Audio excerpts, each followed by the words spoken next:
নোয়াখালীর কোম্পানীগঞ্জ বাংলাদেশ আওয়ামী লীগের সাধারণ সম্পাদক ওবায়দুল কাদেরের গ্রামের বাড়িতে হামলা ভাঙচুর ও অগ্নিসংযোগ করেছে বিক্ষুব্ধ ছাত্র জনতা। বৃহস্পতিবার ৬ ফেব্রুয়ারি দুপুর ১:১টার দিকে উপজেলার বসুরহাট পৌরসভার ১ নম্বর ওয়ার্ডের বড় রাজাপুর গ্রামের বাড়িটির দ্বিতলা ভবন ভাঙা শুরু হয়। স্থানীয়রা জানায় দুপুর ১:১টার দিকে উপজেলার বসুরহাট বাজার থেকে মিছিল বের করেন ছাত্র জনতা।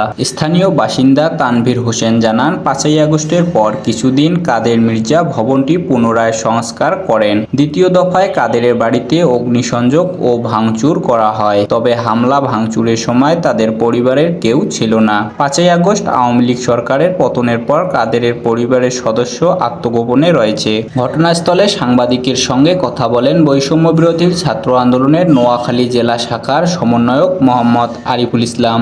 ছাত্র সমন্বয়ক ফরহাদুল ইসলাম জানান, এ বাড়ি থেকে নোয়াখালী বিজ্ঞান ও প্রযুক্তি বিশ্ববিদ্যালয়, সরকারি প্রাথমিক বিদ্যালয়, জেলা প্রশাসক কার্যালয়, পুলিশ সদস্য, সড়ক বিভাগ সহ সরকারি চাকরির নিয়োগ, বাণিজ্য, জেলা টেন্ডার, বাণিজ্য নিয়ন্ত্রণ হতো।